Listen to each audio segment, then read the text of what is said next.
Kızıl Petrolium zapravkasına kayra geldik mı tekşergenge. Көчө ушул жерден Нидалев чыгып аткан. Мына азыр кайра текшеребиз.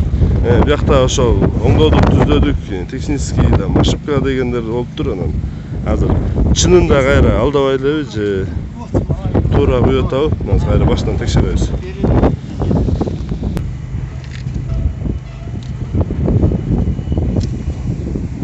Ровно 10 метр куюлду. Сразу кран закрыл. Тяг, көрсөтпө, тяг.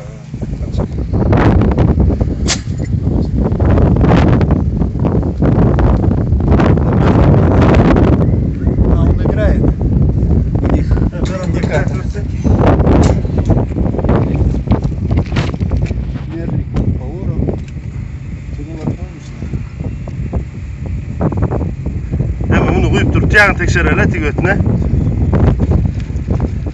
Достор, мына мердик менен көчөкү Кызыл Petrolium заправкасын кайра текшерип көрүп атабыз. Мына өзлөрүнүн мердиги менен документациясы туура экен, ичине эчтеке калтырбай туруп көчө Нидалев болгон. Бүгүн кайра келип, дагы эле ошондой турбай элеби деп мына биякта бияк жетекчиси, атыңыз эмне? Тынчтык.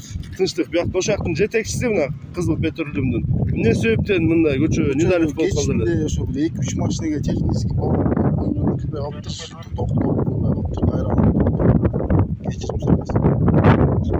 Кайталам бат-баттан көзүм деп турабыз.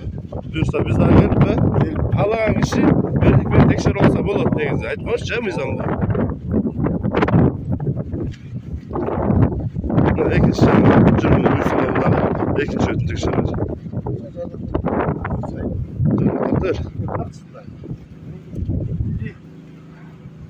Мына апарып туруп кайра тянап куят газга. Апарып куюп, азыр ылды жагынан кайра чыгарып туруп до конца. Мына кайра экинчи жагын текшеребиз. Урматтуу заправщиктер, бизде бензин да мердиги бар, буюрса газдын да мердигин алабыз. Кыргызстан боюнча жакында текшеребиз. Ошон үчүн биз баргы чакта эле өзүңүздөр тууралап коюңуздар.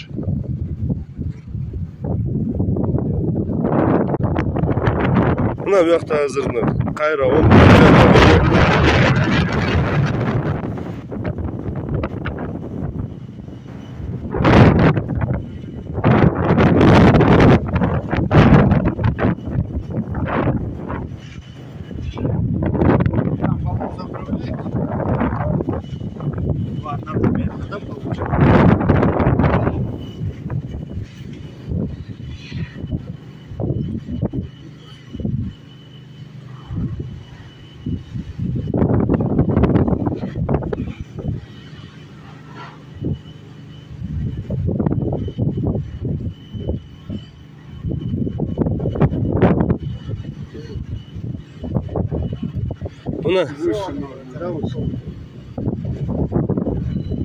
Мына 0-0 болду.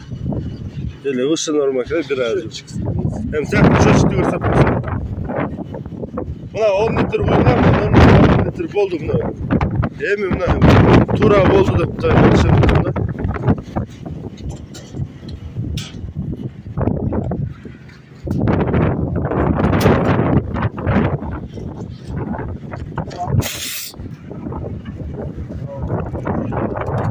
Каракол шаарында Кызыл Petrolium'da мына кайра текшерип көрдүк. Бүт баары 0-0 болуптур. Эми болмабай, бияка дагы өзү заправка кылдырганы келгенде, ошо мердигин алдырып, кайра текшертип, и башка да заправка.